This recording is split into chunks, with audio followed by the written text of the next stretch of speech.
शील प्रभुपाद की जय, गुरु गौरांग की जय। कल के सत्र में हमने श्रवण किया था किस प्रकार से गोपाल भट्ट गोस्वामी के शिष्य हरिवंश जो उनकी अवज्ञा किए, अवज्ञा करने पर उनकी मुक्ति तब तक नहीं हुई जब तक वह उस अपराध से मुक्त नहीं हो गए। अपने गुरु का पुनः उन्होंने आश्रय नहीं लिया। तो हर एक शिष्य का कर्तव्य है कि अगर गुरु के चरणों में कुछ अपराध होता है, गुरु के प्रति अवज्ञा होती है, तो वह पुनः गुरु के पास जाकर क्षमा मांगे, उनका आश्रय ले, उनकी आज्ञा का पालन करे, तभी वह उस अपराध से मुक्त हो सकता है। आज के सत्र में हम श्रवण करेंगे गोपाल भट्ट गोस्वामी के शिष्य। गौड़ीय गोस्वामियों में सभी दैन्य की मूर्ति थे, सभी अपने को अयोग्य और अनधिकारी मानते थे। गुरु दीक्षा देने की प्रवृत्ति किसी में नहीं थी। रूप सनातन और रघुनाथ दास गोस्वामी ने किसी को दीक्षा नहीं दी। लोकनाथ गोस्वामी ने भी किसी को दीक्षा न देने का संकल्प कर रखा था। केवल नरोत्तम ठाकुर के लिए उन्हें अपना व्रत तोड़ना पड़ा था।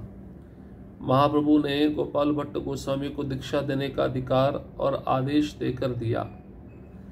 रूप सनातन ने जो व्यवस्था की उसके अनुसार गोपाल भट्ट गोस्वामी पश्चिम के लोगों को दीक्षा दिया करते और रघुनाथ भट्ट गोस्वामी गौड़ देश से आए हुए लोगों को। गोपाल भट्टेर सेवक पश्चिम मात्र गौड़िया आसिले रघुनाथ कृपा पात्र ए नियम करिया छे दुई महाशय परमार्थ व्यवहारे जैन विरोध जा है। गोपाल भट्ट गोस्वामी ने पश्चिम के बहुत से लोगों को दीक्षा दी, जिनमें प्रधान थे श्री दामोदर गोस्वामी और श्री गोपीनाथ गोस्वामी। गोपीनाथ गोस्वामी को वह उत्तर पश्चिम की तीर्थ यात्रा से लौटते समय अपने साथ ले आए थे। उन्होंने विवाह नहीं किया था। वे बड़े त्यागी, अनुरागी और सेवापरायण थे। ये गोपाल भट्ट की सेवा तो करते ही, राधा रमण की सेवा में उनकी सहायता भी करते। उन्हीं को गोपाल भट्ट जी ने श्री राधा रमण की सेवा का अधिकार देना चाहा। तदर्थ उनसे विवाह कर लेने को कहा, जिससे परंपरागत रूप से अधिकार व्यक्तियों द्वारा राधा रमण की सेवा चलती रहे। पर उनकी विवाह करने की अनिच्छा देख उन्होंने उनके बड़े भाई श्री दामोदर गोस्वामी को सेवा का अधिकार दे दिया। तब से उनके परिवार के राधा रमण के सेवायित गोस्वामियों की धारा अक्षुण रूप से चली आ रही है। गोपाल भट्ट के दूसरे प्रधान शिष्य थे श्रीनिवास आचार्य। तो सभी वैष्णव जो गौड़ीय परंपरा में आते थे, दैन्य की मूर्ति थे। अपने को कभी भी उन्होंने योग्य नहीं समझा, अपने को अनधिकारी मानते थे। किसी को भी शिष्य बनने में ऐसा भाव रहता था कि हम बड़े नम्र हैं, हम गुरु बनने के योग्य नहीं है। ये हर एक गौड़ीय गोस्वामियों का भाव रहता था।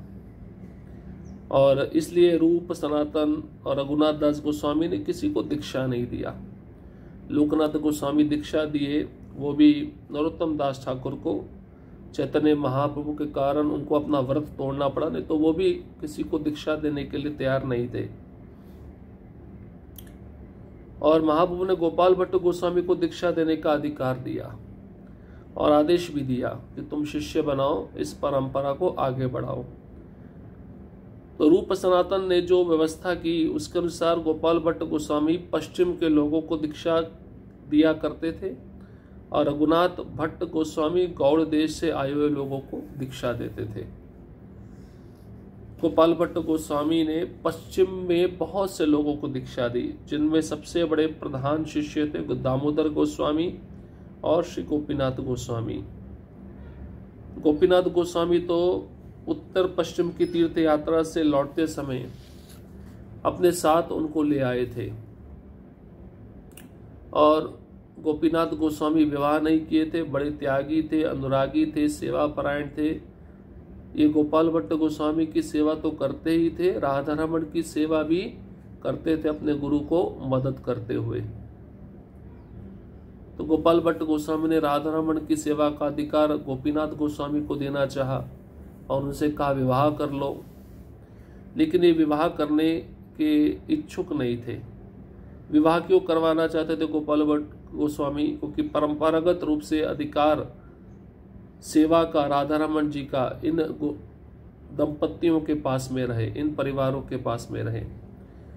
जब उन्होंने देखा गोपीनाथ गोस्वामी का इच्छा नहीं है विवाह करने का, तो उन्होंने सेवा राधारमण करने का अधिकार दामोदर गोस्वामी को सौंप दिया और उनको विवाह करने के लिए कहा और उन्होंने विवाह किया। उनसे विवाह जो संतानें उत्पन्न हुई वे अभी तक राधारमण की सेवा में अक्षुण्ण रूप से लगी हुई हैं।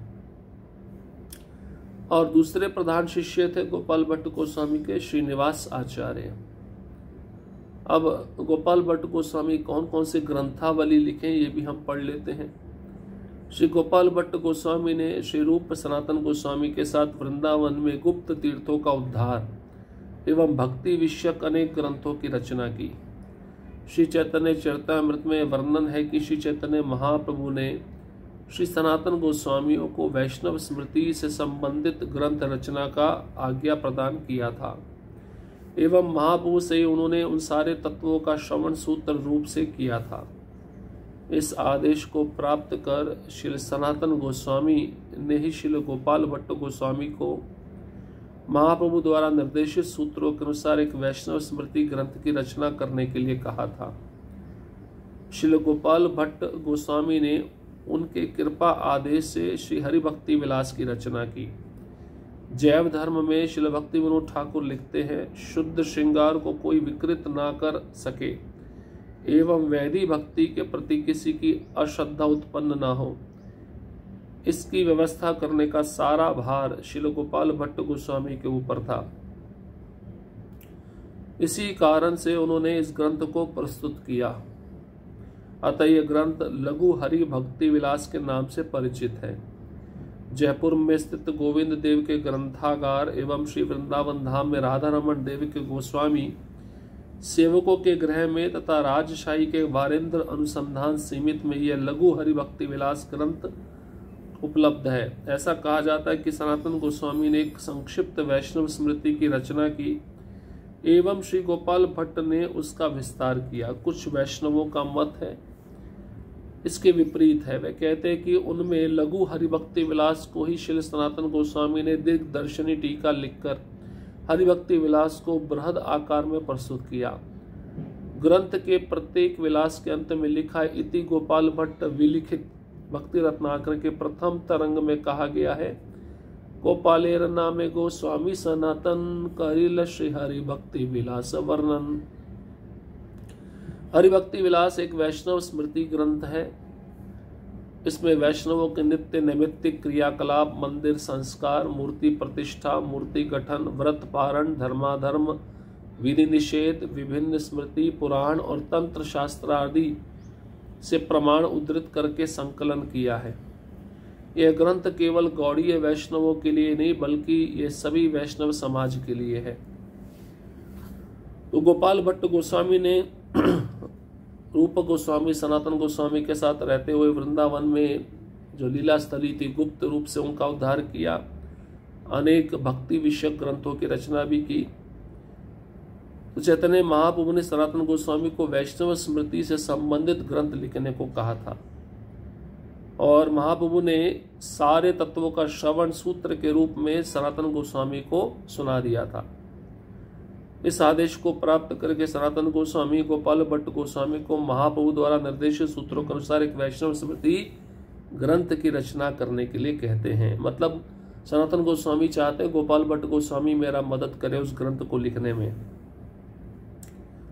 गोपाल भट्ट गोस्वामी ने सनातन गोस्वामी की कृपा से उनके आदेश से हरिभक्ति विलास की रचना की। और जैव धर्म में श्री भक्ति विनोद ठाकुर लिखते हैं, शुद्ध श्रृंगार को कोई विकृत ना कर सके। जो लिखा है इन आचार्यों ने गोस्वामी ने उसको गलत रूप से कोई प्रस्तुत ना कर सके एवं वैदिक भक्ति के प्रति किसी की अश्रद्धा उत्पन्न ना हो, इसकी व्यवस्था करने का सारा भार श्री गोपाल भट्ट गोस्वामी के ऊपर था। मतलब कोई वैदिक भक्ति पे श्रद्धा नहीं रखता, सीधा रागनों का भक्ति पे आ जाता है। गोपाल भट्ट गोस्वामी इसके खिलाफ थे। सबसे पहले वैदिक भक्ति पर श्रद्धा क्यों रखनी चाहिए, उसको किस तरह से प्रस्तुत करना चाहिए, ऐसे ग्रंथ गोपाल भट्ट गोस्वामी के ऊपर जिम्मेदारी थी लिखने की। इसी कारण से उन्होंने एक ग्रंथ प्रस्तुत किया जिसका नाम है लघु हरिभक्ति विलास। ये ग्रंथ आज भी जयपुर में गोविंद देव के ग्रंथागार में है और वृंदावन धाम के राधा रमन देव गोस्वामी के सेवकों के गृह में उपलब्ध है। सनातन गोस्वामी ने एक संक्षिप्त वैष्णव स्मृति की रचना की, गोपाल भट्ट गोस्वामी ने उसका विस्तार किया। लेकिन कुछ वैष्णव ऐसा भी कहते हैं, उनका मत इसके विपरीत है कि लघु हरिभक्ति विलास कौन सा ग्रंथ है।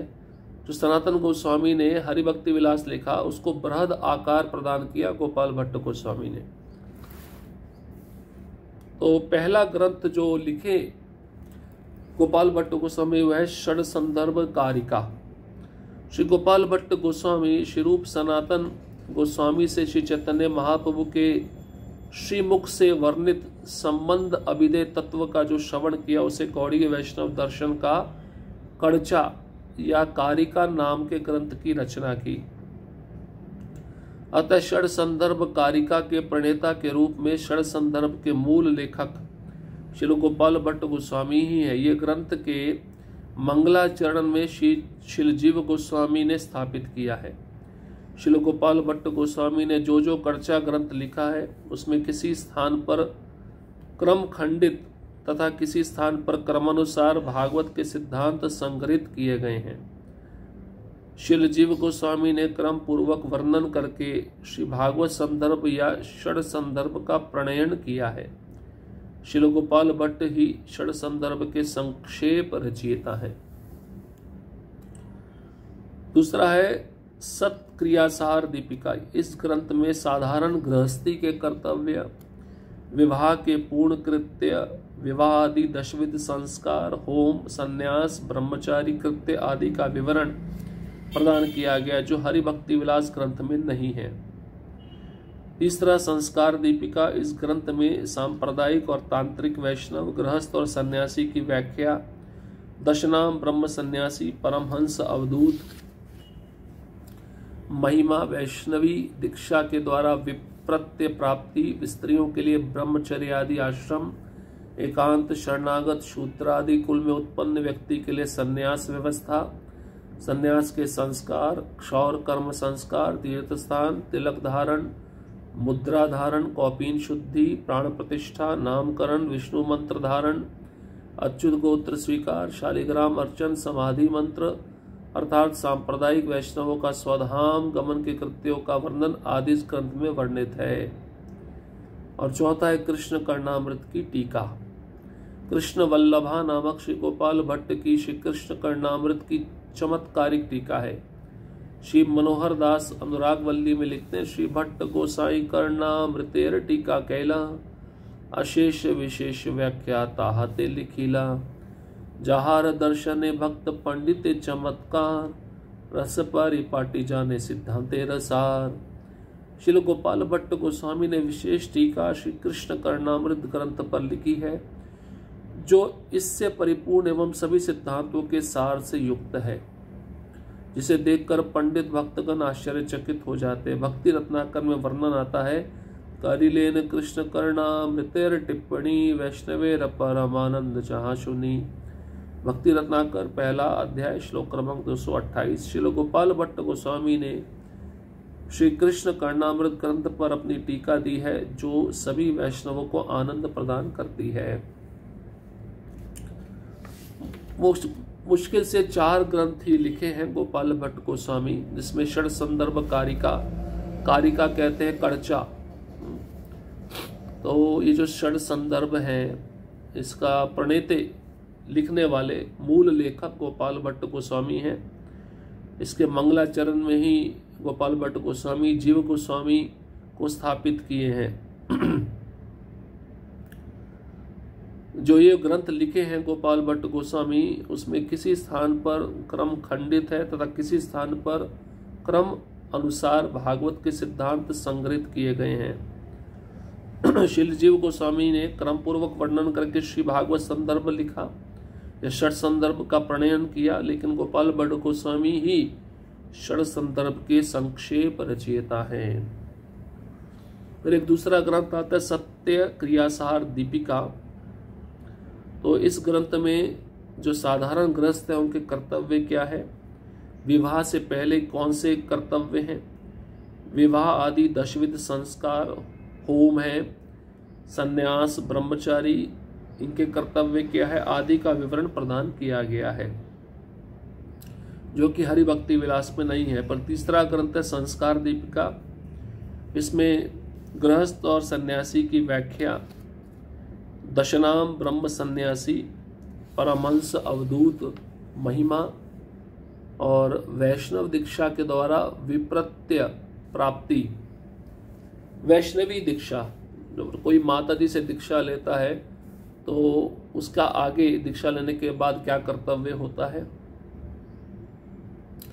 और स्त्रियों के लिए ब्रह्मचर्य आदि आश्रम होना चाहिए नहीं होना चाहिए, और किसी को संन्यास लेना है, शूद्र कुल में जन्मा है तो उसके लिए क्या विधि है, संन्यास के संस्कार क्या है, और तिलक कैसे धारण करना चाहिए, मुद्रा कैसे धारण करनी चाहिए, और विग्रह की प्राण प्रतिष्ठा करनी हो तो वो कैसी होनी चाहिए, और जब कोई वैष्णव शरीर त्यागते हैं, स्वधाम गमन करते हैं, तो उस समय कौन कौन से कर्तव्य कृत्य होते हैं, ये सब वर्णन इस ग्रंथ में दिया हुआ है। और अंतिम चौथा ग्रंथ है कृष्ण कर्णामृत की टीका। तो कृष्ण कर्णामृत पे टीका जो लिखे गोपाल भट्ट गोस्वामी, उसका नाम है कृष्ण वल्लभा। ये बहुत ही सुंदर टीका है और इस टीका को पढ़कर वैष्णव बहुत आनंद प्राप्त करते हैं। तो ये चार मुख्य पुस्तक जो लिखे हैं गोपाल भट्ट गोस्वामी बहुत विशेष है, और इसको पढ़ के हमें समझना चाहिए कि किस आश्रम में कौन से कर्तव्य है और कौन से कर्तव्य हमें करने चाहिए, कौन से कर्तव्य हमें नहीं करने चाहिए। तो इस प्रकार से गोपाल भट्ट गोस्वामी का जो जीवन चरित्र था वो यहाँ पे संक्षिप्त रूप से समाप्त होता है। अब अगले जो गोस्वामी होंगे वह शील जीव गोस्वामी हैं, जिनके बारे में हम श्रवण करेंगे, जिनका हम चरित्र श्रवण करेंगे। ये रूप गोस्वामी के शिष्य थे और रूप गोस्वामी के जो छोटे भाई थे वल्लभ, उनके पुत्र थे। इनका हम वर्णन अगले सत्र में प्रारंभ करेंगे, इनकी जीवनी को सुनेंगे और पढ़ेंगे। हरे कृष्णा कृष्ण कृष्णा हरे हरे, हरे राम राम राम हरे हरे। श्रील प्रभुपाद की जय, गुरु गौरांग की जय।